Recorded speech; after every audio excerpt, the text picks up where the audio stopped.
American economy पे Indian diaspora का impact, यहाँ पे मेजर ऑर्गेनाइजेशंस जो है उनके सीईओ इंडियंस हैं। तीसरा, इंडिया एज ए कस्टमर आता है अमेरिका से चीजें खरीदने। इंडिया फ्रांस के सामने जाता है as a customer, India Russia के सामने जाता है एज ए कस्टमर। आप जाते हैं खैरात मांगने के लिए कि भारत जो भी किसी को जो कुछ भी भारत एज ए क्लाइंट कहेगा उनको उनकी बात सुननी पड़ती है, चाहे वो रशिया से कहें क्योंकि उन्होंने S-400 ली है, चाहे वो फ्रांस को कहें क्योंकि उन्होंने वहां से राफेल तैयारी ली है।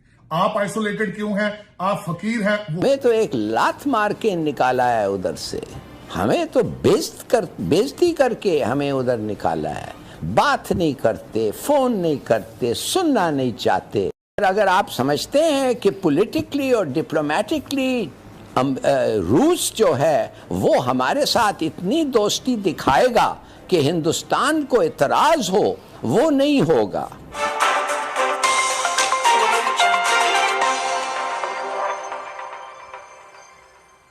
और धमाकेदार न्यूज़ के साथ।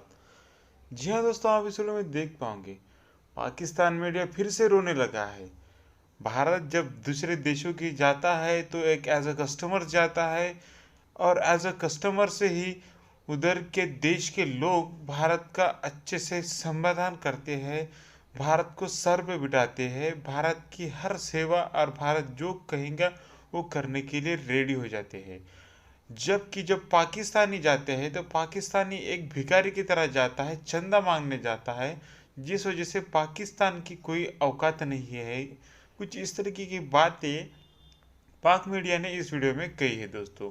तो दोस्तों साथ ही साथ पाक मीडिया का यह भी कहना है कि जो मोदी है वो इतना पावरफुल हो गया है कि अभी पाकिस्तान मोदी का कुछ भी नहीं कर सकता, और भारत तो उसके बस की बात भी नहीं है।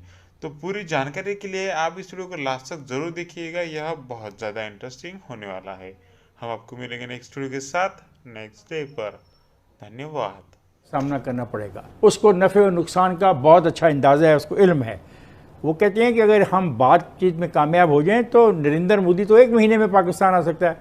मियां मनशा इज ऑन रिकॉर्ड सेइंग कि पाकिस्तान और इंडिया के दरमियान जो अपना खुफिया सफारतकारी जारी है, और अगर कंडीशन बने तो 1 महीने में मोदी आ सकता है, हमें ट्रेड कर लेना चाहिए। ये बहुत बड़ी एक स्टेटमेंट, एक सनदकारी इतनी बड़ी, और जबकि पाकिस्तान में टेररिज्म ऑन दी राइज है। और हमारी जो ज़रूरियात है वो जब ये ट्रेड चल रही थी उस दौर को रिकॉल करके देख लें, और अब के दौर को रिकॉल करके देख लें, लोगों की चीखें निकल रही हैं। फिर ये नारे बंद कर दें कि मोदी का यार गद्दार। इंडिया जो है वो हर एक मुल्क के साथ अपनी बराबरी की सतह पे बात कर रहा है, बांग्लादेश एक बराबरी की सतह पे आ रहा है। हम क्यों उस तरह जो है वो चाइना के साथ, हम सिर्फ इंडिया और बांग्लादेश जो है उनकी लीडरशिप के अंदर इतना कॉन्फिडेंस है कि वो वेस्ट को नो कहते हैं। हम वेस्ट को नो क्यों नहीं कह पा रहे? और ये जो कॉन्फिडेंस होता है, ये जो सेल्फ जिसे कहते हैं ना अपनी, जैसे मिसाल के तौर पे शशि थरूर ने एक बड़ी अच्छी किताब लिखी और उन्होंने कहा कि इंग्लैंड ने हमें लूट के ले गया। तो इस तरह की जो बात है वो हमारे अंदर से क्यों नहीं आ रही, ना एकेडेमिया से, ना लीडरशिप से, ना ब्यूरोक्रेसी से? इस पे जरा बताएं ये क्यों प्रॉब्लम चल रही है हमारी। मैंने इसमें चीमा साहब पिछले अपने पहले जवाब में दे दिया है कि जब आप मांग के आप एज ए भिखारी के तौर पे किसी पे जाएंगे तो किस तरह ट्रीट करेंगे आपको? जब अपना पे इंडियन डायस्पोरा का इंपैक्ट, यहाँ पे मेजर ऑर्गेनाइजेशंस जो है उनके सीईओ इंडियंस हैं। तीसरा, इंडिया एज ए कस्टमर आता है अमेरिका से चीजें खरीदने। इंडिया फ्रांस के सामने जाता है as a customer, India Russia के सामने जाता है एज ए कस्टमर। आप जाते हैं खैरात मांगने के लिए, आप रशिया और काजकिस्तान से खैरात मांग रहे हैं, आप चाइना से मांग रहे हैं, खैरात मांग रहे हैं, IMF के सामने घुटने टेक रहे हैं, खैरात मांग रहे हैं। तो इन अंडर दीज सर्कमस्टांसेस आप अपने रिलेशनशिप्स का कंपैरिजन कर लें कि भारत जो भी किसी को जो कुछ भी भारत एज ए क्लाइंट कहेगा उनको उनकी बात सुननी पड़ती है, चाहे वो रशिया से कहें क्योंकि उन्होंने S-400 ली है, चाहे वो फ्रांस को कहें क्योंकि उन्होंने वहां से राफेल तैयारी ली है। आप आइसोलेटेड क्यों हैं? आप फकीर हैं, वो क्लाइंट है। तो ये एक सबसे बड़ा डिफरेंस ने जिक्र किया। चाइना वो अमेरिका के साथ वो बहुत ही उनकी जो अलाइज हैं और वो क्वाड में भी हैं, रशिया के साथ ताल्लुकात अभी तक उन्होंने रखे हैं। लेकिन तो इंडिया के लिए भी तक मुश्किल तो होगी फिर कि वो रशिया के साथ उसकी पुरानी दोस्ती है, अमेरिका के साथ नई नई मोहब्बत बहुत गाढ़ी हो गई है। So they will be also in a fix as we are. नहीं, मेरे ख्याल में अगर अमेरिका समझता है कि हिंदुस्तान सब कुछ छोड़ के उनके गोद में छलांग मार के बैठ जाएगा, वो गलत है। हिंदुस्तान ऐसी चीज़ नहीं करेगा, ख़ास तौर रूस के साथ। इसलिए रूस का जो मिलिट्री कोलैबोरेशन है वो बहुत है, और काफ़ी हद तक इंडियन एम्यूनिशन और चीज़ें जो हैं वो शायद रूस से आते हैं। मेरे ख्याल में कि अमेरिका जो है वो बड़े कंसेशंस दे रहा है इंडिया को। वो is going out of its way to cultivate India. हमें तो एक लात मार के निकाला है उधर से, हमें तो बेइज्जती करके हमें उधर निकाला है। बात नहीं करते, फोन नहीं करते, सुनना नहीं चाहते।